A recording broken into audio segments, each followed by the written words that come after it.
Hi, this is Ushio, and today we're going to play Angels with Scaly Wings, which I think it's some kind of visual novel murder mystery or something. We're gonna find out. I don't know too much, but I've heard a couple of good opinions, so that's all I've got to go of. And away we go. Let's start. Detecting user profile. User profile not found. Nope. This is the first time we're playing. Okay, enter your name. Oh, it's me, Sushio. What's up? Choose a colour. Oh, show more colours. What colours have you got? Oh, what do you want? Orange? Let's have orange. Does this look okay? Yeah, we'll be orange. User profile confirmed. Okay, let's go. The year is 20XX. Only recently has humanity discovered a portal that leads into a different world, populated with a race of intelligent talking dragons. I was one of the few to travel to this world, but maybe I should start at the beginning. It all began when we discovered a strange device in the middle of nowhere during one of our expeditions, a portal. What, that thing? Sure. I'd heard about similar technology before, though that had been more on an experimental level. From what I knew, other portals had been created in the past and were under consideration for mass application. As for this one in particular, though, we did not know who had built it, nor when, or why we had found it in the wilderness where we did. What was more exciting to us was the fact that it was functional. After our first tests, we found that there was someone else on the other side who was in possession of a similar portal, and our attempts at communication through letters were successful, but in the end, the machine's extraordinary demand for power meant we needed to act quickly, as we wouldn't be able to keep the portal open much longer. When we made this known to the other side, we received a very unexpected reply, a letter of invitation. After some deliberation, it was decided to accept their hospitality and send a person through to the other side. There was an individual who took the job almost immediately. This guy. Reza, was it? Izquierdo. Wow, these pronunciations. Okay, I knew him, or rather had known him. We attended the same school and even had a few classes together. We never really were very close friends, but we talked to each other occasionally and hung around with the same crowd sometimes. However, we still went our separate ways in the end. I wasn't sure what to think about the whole thing, but he had to have known what he was doing. He was certainly brave, either that or very foolish. While I wasn't sure which, his courage was applauded by others. After all, he couldn't have possibly known who or what would await him on the other end of the portal. And if he did meet someone there, who knew what kinds of intentions they might have? Not that any speculation on our part would have made any difference. When the day finally came, through he went, with applause echoing across the area, equipped only with the clothes he wore, his multi-tool, a gun and a device on his wrist that acted as a PDA. Off he went. Then we waited. The crowd that was applauding him slowly dispersed when the enthusiasm died down, as there was nothing for us to do but wait and speculate. Approximately 8 hours later, we received our first message from him. While we had assumed that the portal led to another in a different country, or maybe a different continent, the reality turned out to be much more foreign. The situation he described to us was so outlandish that we initially took it as a joke. A very bad joke, with even worse timing and no punchline at all. It soon became clear to us, though, that we may have just made one of the most important discoveries since the dawn of mankind. This is a long introduction. Finding the portal had been remarkable in itself, but this took it to a completely different level. From what he described about the place, or more accurately, its inhabitants, we surmised it could not be part of Earth at all. We called them dragons, because according to Reza, that's what they were, or at least that's what they resembled the most. Even though we found it hard to believe, it had been these dragons who sent us all the letters, and what Reza found on the other side of the portal was a whole civilization of them. They could talk, write books, have buildings and electricity. In many ways, their society was actually very similar to our own. So who were they? And where was this place? Could they be aliens? Our speculations led us to conclude otherwise. After all, we knew about the existence of thousands of planets millions of light years away that may have been theoretically habitable. Yet even then, we never found conclusive proof in regards to actual alien life forms. Some people brought up quantum mechanics and parallel universes, but in the end, this is all just conjecture and ultimately fruitless endeavour, since we neither had the means nor the resources to explore these possibilities in greater detail. I think there's just one more thing worth mentioning before I move on. The previous isolation had been mutual. They hadn't known about any other intelligent life form beyond their own. Their portal had only recently been discovered and was a technology previously unknown to them, and just as we had myths about dragons, they had myths about us. That's what we knew about them so far, and as interesting as learning those things and debating their cultural significance was, we didn't really know what we should make of it all. Reza apparently was sure of what he was doing though, as he eventually let us know that they had agreed on a trade. We were able to give a few of our PDA devices to them, which contained vast amounts of knowledge, dwarfing even that of encyclopedias. In return, they would supply us with generators. Overall, they didn't seem as technologically advanced as we had been, but they did surpass us in one aspect. Their means of generating energy seemed sustainable. Not only that, but evidently also quite efficient. We certainly would be able to put technology like that to good use, and trading mere past knowledge of the human race for something more tangible was a good call on his part. Okay. That's where I came in.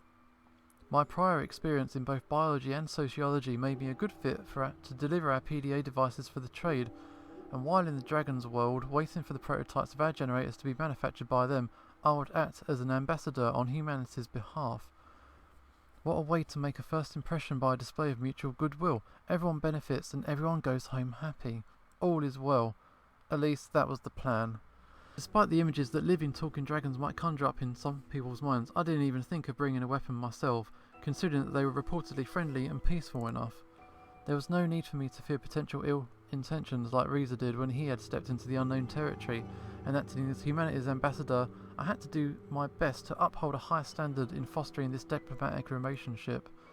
When the time came for me to step through the portal, all my mental preparedness vanished. My anxiousness was fueled by all the questions lurking in my head just as the machine started to do his work. Would it hurt? Who would I meet on the other side? What if they really weren't so friendly, and just made Reza write all those letters with the pretense of appearing friendly, only to lure us into the den of man-eating monsters and certain doom, with us ending up as nothing more than a tasty afternoon snack? Maybe I should have brought a weapon after all. Would it? Okay. Suddenly I felt a shiver coursing through my body, and beyond when I disintegrated, as if every cell, every atom of my body was torn from me and pulled into a different direction. Okay, this doesn't sound good. Zoom, we're off. We're through the portal, I suppose. I saw darkness and light painting patterns in the scars as I travelled, and images rapidly flashed before me of things unseen and unspoken, both horrifying and beautiful. It was an experience unlike any other, yet over in a split second. Then it was dark. I could only see a patch of lighter colour contrasting with its dark surroundings as my vision started to clear. Its edges got sharper as the patch of light slowly took shape, giving me the distinguished outline of a reptilian head and an array of horns sprouting from it.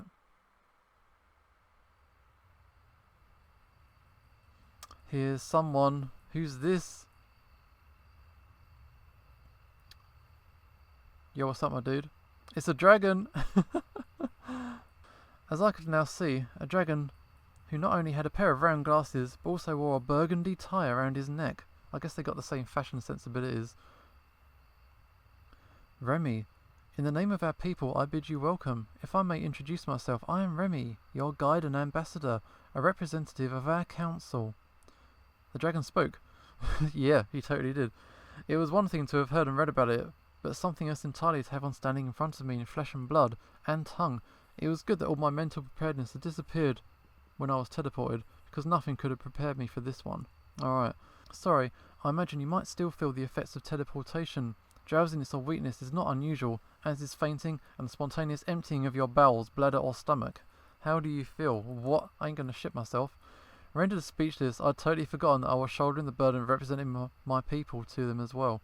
So much for being professional, but at least he gave me a good excuse for my blunder. Yeah, I think I'm good. I'm glad to hear that. Eye is smiling now. Maybe we should go before it gets too dark. Come with me. Alright, we're off. I followed the dragon, not straying too far from him, as the sun had already departed for the day, and the remaining light diminished by the minute. It's getting hard to see where I'm going though. Sorry about that, but we have a good reason to schedule your arrival like this. We did not want you to be ambushed by a crowd, so we had to keep your exact time and date of arrival a secret. Why? Thanks, I suppose an event like this would make me a celebrity of sorts. It would be the same if one of you came to us. That's quite an understatement. Some people here are rather superstitious. They might regard you, or any of your kind, as divine. Why, really? How so? We do have certain myths that involve humans, and as such, I suppose the history lesson will have to wait for another time. Here we are. By this point, it had gotten dark, so I could barely make out the building before us. I briefly wondered whether they might have streetlights elsewhere, or they did not just require any due to possible enhanced eyesight or night vision. Do dragons have night vision? I don't know. I could vaguely see the dragon, his light colours still visible within the blackness that engulfed the area, rear up and manipulate the door handle with one of his forepaws. Can't call them arms. That's a creaky door. You gotta get that scene too, mate. Oh, this looks comfy. Hinges creaking, the door opened, and with the flick of a switch, the apartment was flooded with light, blinding me after all the time we'd just spent without it. This is where you'll live for the time being. It's fully stocked, but in case you need anything else, I left you a note with a few phone numbers. It's getting rather late, so I'll take my leave now. In any case, someone will come and meet you tomorrow morning. I'm just being left unattended, this complete unknown visitor. Cool. Yeah, laters. Laters, Remy. Bye. Until we meet again. That was very formal, wasn't it? With a nod, Remy left the apartment, mindful enough to close the door behind himself. Surveying the room, I considered the events that had just transpired as my gaze met the window. I could see movement outside, and as I drew nearer, startled, I could hear footsteps in the grass moving away quickly. Assuming it must have been the dragon I just met, I thought nothing of it as I went to bed and slowly succumbed to the sweet allure of sleep overdue. That could have been anyone out there. Okay, I spent a few moments thinking about my role, my mission, and what it means to be here now. I felt the responsibility placed on my shoulders. Oh, I've got to make a choice. Okay, I felt the responsibility. I was eager for the adventure to come. No, I'm serious. I felt the responsibility. There we go. Now here I was, a stranger in a strange land. As I only began to feel the weight of the burden that lay upon me, the pressure of my task and the expectations I'd have to meet in representing the species, culture and civilization. So many would depend on it. Yeah, I did not even know where the only human contact I had currently was. Yeah, where's that guy? I'm alone. Yeah, I'm surprised that Remy just ditched me. I'm completely alone. I should do a runner. Oh shit, what was that? Oh fuck. Chapter 1. We made it to chapter 1. Alright, good.